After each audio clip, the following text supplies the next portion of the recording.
Jirra naan jedhaa utuu lubbuun jiru na jira dhaabbadhaa akkan wallaan sargadhuuf na gargaaraa Oromoo ko. Isiniin jedha artisti Gammachiis Bayyanaa. Ashama harka fuunee akkam jirtu hordoftoota Oromoo Miidiyaa.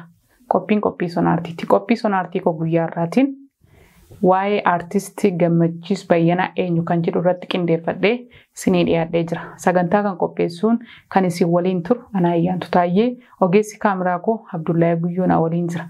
Haga xumura qophii kootiitti na faana turan afeerraa kooti.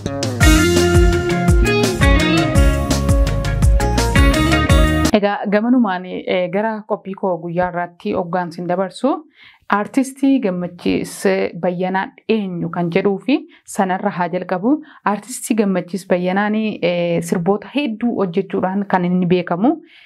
Fakkeenyaaf artisti Gammachiis Bayyanaan sirboota inni kanaan dura hojjechuudhaan hawaasa biratti ittiin beekame. Keessumatti sirba Wobooni mashak ishee godhe diina koo ka jedhuu fi akkasumallee wallee xabsiise ijoollee Oromoo akkasumallee gungumuu kan jedhuu fi keessumatti immoo sirboota duraan hojjetaman keessaati sirboota amma guyyaa irraatti yoo dhaggeeffatan illee namatti toluu fi akkasumallee baay'ee namatti miira gammachuu nama dhageessisu sirboota Kottu umalee ka jedhu sana sirbaa walloo jechaadha.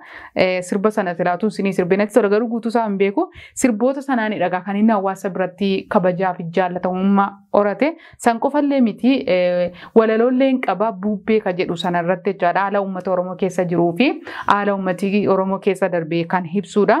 Egaa ayyaantuun irraa waa'ee artisti Gammachiis Bayyanaa maaliif amma kana nutti dubbatte yookaan immoo maaliif akkan isinii dubbachuu jiru tooruma tooraan isinitti himuu yaala. Egaa artisti Gammachiis Bayyanaan jireenya isaa qabsoo bilisummaa Oromoo keessatti nama dabarsaa turedha yookiin immoo nama fixeedha. Dhugaa saba Oromoo bifa walaloo, bifa diraamaa, walleedhaan nama gahee guddaa baachaa turedha. Artisti Gammachiis jechuun haftee Usumaan Muusaa fi akkasumallee Eebbisaa Addunyaa, Nadhii Galaan namoota hedduu jechuudha. Haftee isaaniiti. Haftee namoota artistoota Oromoo addunyaa kanaaf yookaan Oromoodhaaf bu'aa gurguddaa buusanii haftee isaaniiti. Egaa dhugaa saba Oromoo jecha bu'aa bahii hedduudha kan inni dabarsee artistii fi qabsaa'aan kun maatii fi ijoollee yeroo ammaa kanatti horatee jira. Egaa qophiin sona hartii keenya torbaniidhaan akkasumallee namoota gaafa argannu interview gochuu akkasumallee immoo waa'ee artistoota Oromoo ka duriif kan haala jiruuf jireenya isaanii fi rakkoo isaan mudate irratti illee hasbaanee karaa Horn Miidiyaa isinii waliin dubbii hin taasifna. Egaa qophii sona hartii koo guyyaa irraa keessatti waa'ee artistii Gammachiis Bayyanaa maaliif akkan irra dubbachuu jiru.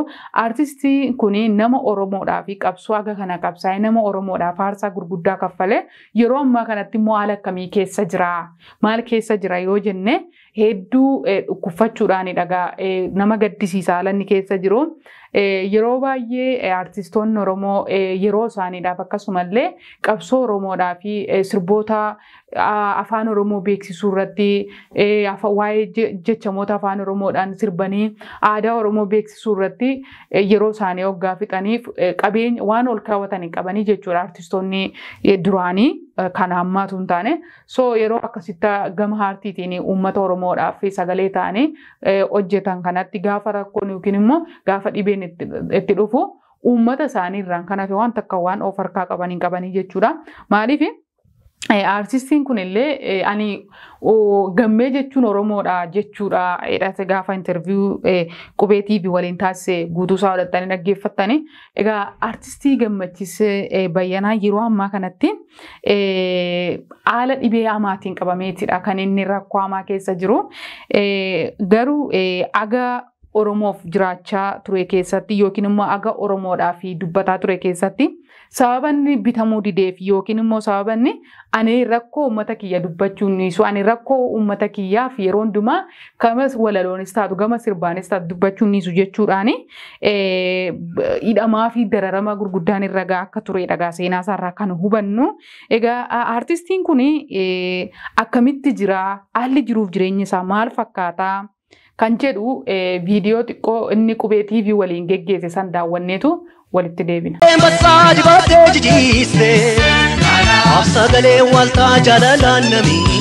Social media faarratti beeksisuuf iyyaallee yeroo isaan baay'ee hirkusachaa turan sanatti.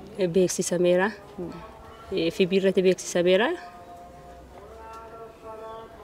Tole yeroo sana social media irratti beeksifamee ture jechuudha. Eeyyee. Naaf namoonni yeroo sanatti sin bukkee dhaabbatan sin gargaaruudhaan sin jajjabeessuudhaan namoonni sin bukkee dhaabbatan hin turre. Talaalee namni nu gargaare tokkoyyuu hin jiru. Garuu karaa biraa haala biraadhaan garuu namni nu gargaaree jira. Social media irratti isa argameen garuu namni nu gargaaree hin jiru. Tumee maaltu isinitti dhaga'ama haala kamirra jirtu?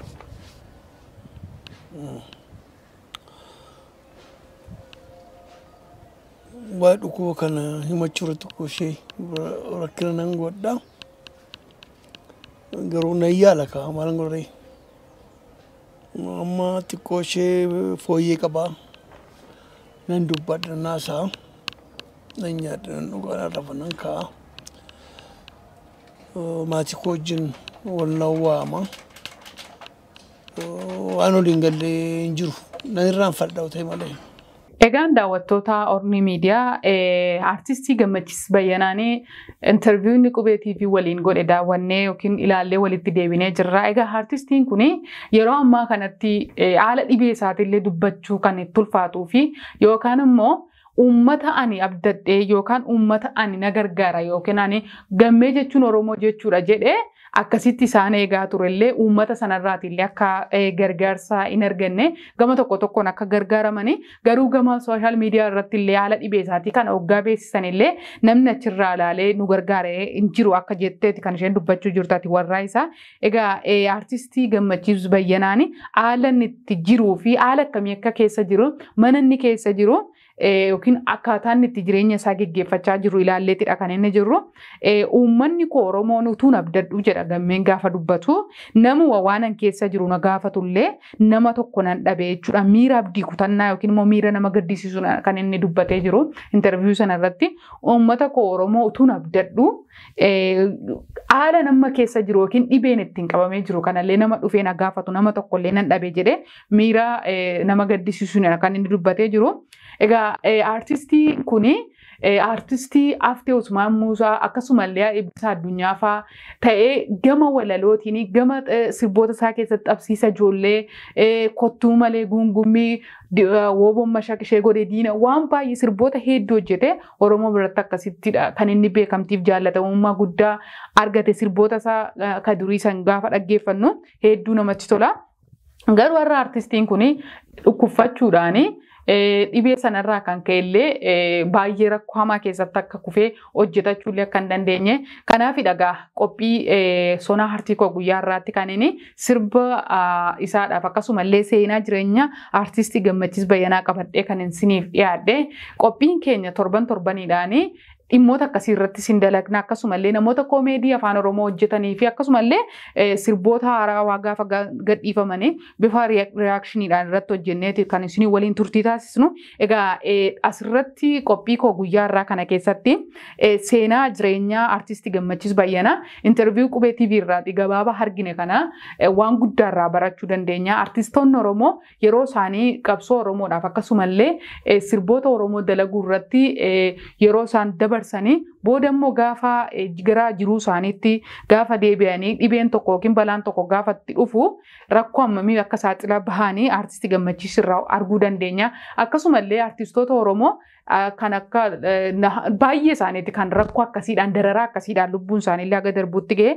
Kanaafiyyuu Oromoon artistii isaa yookiin immoo nama aartii isaatiif gatii kaffalee nama saba isaatiif gatii kaffalee kana jajjabeeffachuu qaba. Warra jirus jabeeffachaa warra darbellee yaadachaa warra immoo rakkoo keessa jiru dirmannee fi akkasumallee gargaarsa barbaachisaa akka godhamuufi dhagaa kanneen har'a qophii koo keessatti dubbachuutti jiru. Egaa namni kun yeroo isaa qabsoo fi aartii Oromoo irrattidha kan inni dabarsaa ture. Kanaafiyyuu waan tolfatee wal keewwate hin qabu yookiin waan mijeeffate hin qabu. Oromoon dhukkubni Oromummaa isinitti dhaga'amuu fi warri biyya keessaa fi ala jirtan nama Oromoodhaaf aarsaa guddaa aga kana kaffalee bira dhaabbachuudhaan aantummaa keessan itti agarsiisaa yookiin immoo jaalala isaaf qabdan itti agarsiisaa isiniin jechuu barbaanna. Nama Oromoodhaaf gatii guddaa kaffale kana aantummaa Oromummaatti agarsiistanii dhibee isaarraallee haala amma keessa jiru. Maaliif nama gatii guddaa Oromoof amma kana aartii Oromoof kaffalee agasitti wanti yeroo namni lubbuun jiru wal gargaarree wal qaqqabne lafa namni kufee ol nama kaasne lama dhaabuurraa gaafa namni lubbuun hin jirre abaluu akkasitti goota ture cimaa ture jennee odeessuurra amma namoonni aantummaan isinitti dhaga'amu aartistii Gammachiis Bayyanaa bira dhaabbatanii akka inni dhibee isaarraa bayyaannatuuf akka inni bakka turetti akka inni deebi'uuf gargaarsa keessaa waan barbaaduuf iyyuu namoonni biyya alaaf keessa jirtanii gama fuula feesbuukaa isaa irratti akkaawuntiin isaanii maxxanfamee jira. Achirratti argatanii gargaaruu hin dandeettu. Kanaafiyyuu gargaaraan bira dhaabbadhaan isiniin jechuu barbaanna. Egaa qophii koo guyyaarraa keessatti waa'ee aartistii Gammachiis Bayyanaa ala jiruuf jireenya isaa aartistii Gammachiis Bayyanaa eenyu akka turee fi sirboota inni dalagee fi haala inni keessa jiru gabaabaadhumatti immoo qabadhee isinii dhiyaadhee turee isinii waliin ilaalaati kan turre. Sagantaa kana qopheessuun kan isinii waliin ture Ayyaantuu Taayyee ogeessi kaameraa kiyyaa Abdullahi Guyyoo ture. Torban qophii Sona Aartii birootiin hanga walitti deebinutti qophiilee Orni Miidiyaaf waliin turtii gaarii qabaadha.